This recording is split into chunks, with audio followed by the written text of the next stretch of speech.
적어도 지금 서울은 재개발 모아주택 같은 어떤 정비사업 시대로 2000년대부터는 들어왔고요.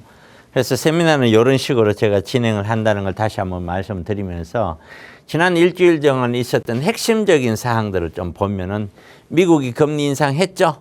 드디어 5.5까지 갔습니다. 우리는 한국은 3.5죠. 갭이 2% 났습니다. 역대 최대 갭이 났죠. 이 자금 흐름이 얼마만큼 미국 쪽으로 쏠릴지 안 쏠릴지 모르겠습니다. 한국에서는 예의주시하고 있는데 괜찮은 것 같다라고 지금 정부 당국은 얘기하고 있어요. 그런데 미국은 노동시장 좋고 경기는 골디락스, 금리는 천천히 내리면서 경기를 잡을 수 있다, 경기를 살릴 수 있다, 이렇게 어느 정도 자신을 하는 것 같아요. 지켜봐야 될 대목입니다. 근데 참 아이러니한 거는요, 미국이 좋아지면서 다른 나라도 좋아져야 되잖아요. 미국이 좋아지면 다른 나라가 힘들어요.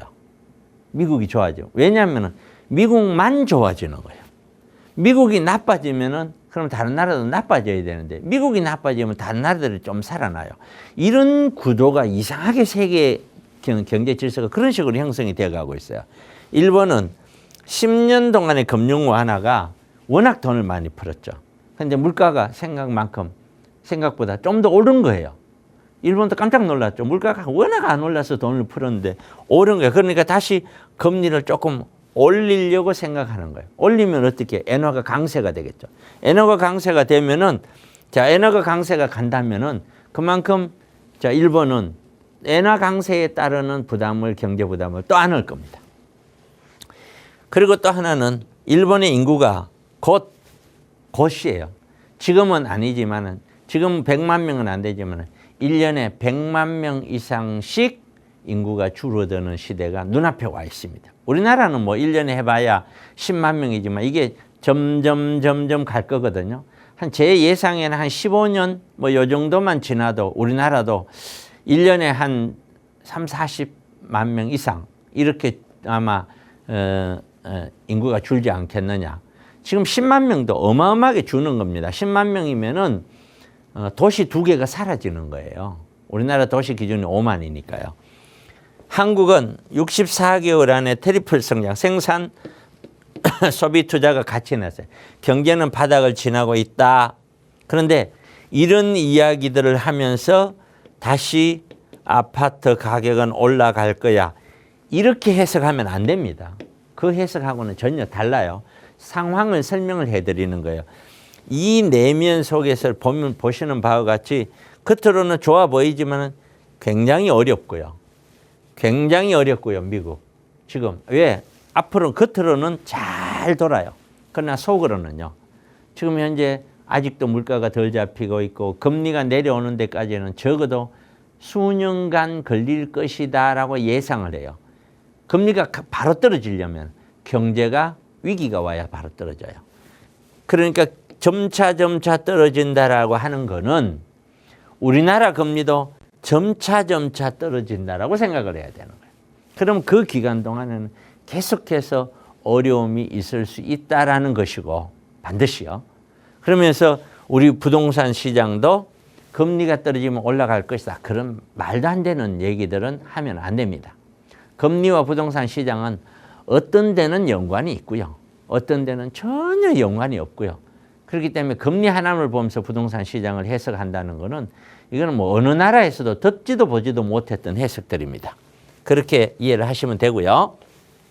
한국의 부동산 시장은 한국 봤더니 2050년, 지금부터 약 한 27년 후에는 가장 늙은 나라가 된답니다. 우리나라가.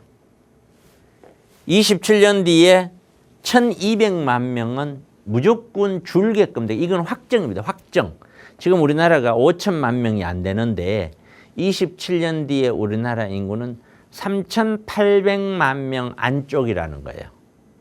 3,800만 명에 1,200만 명이 줄어버리면은 서울시 인구가 지금 1,000만 명이 안 돼요. 서울 하나가 다 날아가고 지방 대도시 하나가 날아갈 정도로 인구가 준다는 거예요. 과연 분명한 거는 장기적으로 보면은 절대 우리 주택 가격이 15년, 20년 이상 바라본다면 주택 가격이 올라간다. 아주 특수한 형태의 뭐가 나올지는 몰라도 힘들어요.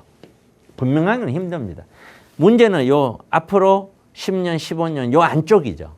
요 안쪽이 어떻게 될지가 가장 궁금한 것이지, 인구가 이렇게 가는 이상에는 인구가 이렇게 주는데 무슨 그 주택에 대해서 의미가 있겠습니까? 전월세 시장이요, 월세가 더 부담스럽다라고 얘기해요, 세입자들은. 그러니까 결국에는 정부에서 전세 금액을 낮추니까, 전세 금액을 강제로 보증보험 가입 조건을 낮췄죠. 낮추니까 어떻게 돼요? 임대인들은 그 낮춘 만큼 월세로 돌리죠. 그러니까 우선 임차인들은 그래, 내 보증금을 보장받을 수 있으니까 좋아, 그리고 들어왔지만, 그러나 살다가 계산해 보면 내가 나가는 월세가 더 아까운 거예요. 그럼 스스로가, 임차인들은 세월 지나면은 차라리 전세로 원하는 거, 벌어서 전세로 가려고 하는 거예요. 좀 더 주고라도. 그럼 이 이야기는 무슨 얘기냐? 지금 정부가 쓰는 정책은 시장을 아주 무시한 정책이고, 일부 뭐라 그러는가요? 어떤 전세 사기나 이런 사람들에 대한 무슨 아주 이론적인 근거한, 이거는 문재인 정부 때 썼던 임대차 3법만큼 저는 이거 잘못 쓰고 있다고 생각을 해요.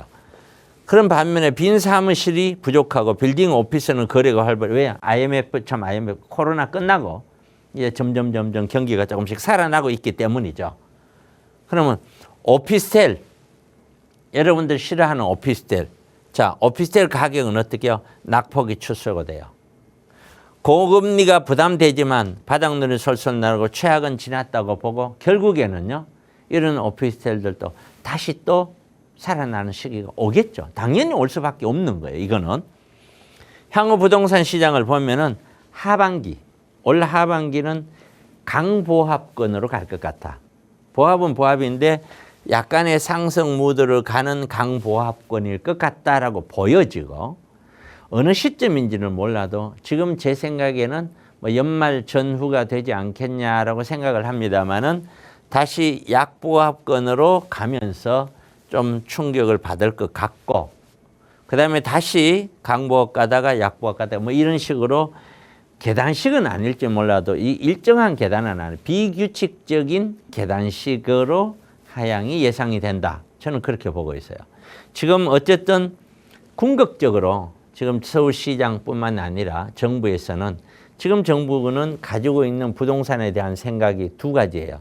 첫째, 문재인 정부가 또는 그전에 노무현 정부가 정권을 뺏긴 이유는 부동산 가격이 폭등했는데 그것을 잡지 못했기 때문이다. 제 개인적으로 봤었을 때는요, 그거 어느 누가 와도 못 잡아요. 절대 못 잡아요. 그거는 심리가 한번 불붙으면은 대통령 할아버지가 와도 못 잡는 겁니다. 그거는. 그러나 어쨌든 그런 거기 때문에 지금 정부는 부동산을 잡지 않는다고 하는 거는 다음 정권을 내줄 수도 있다는 의미하고 똑같아져요.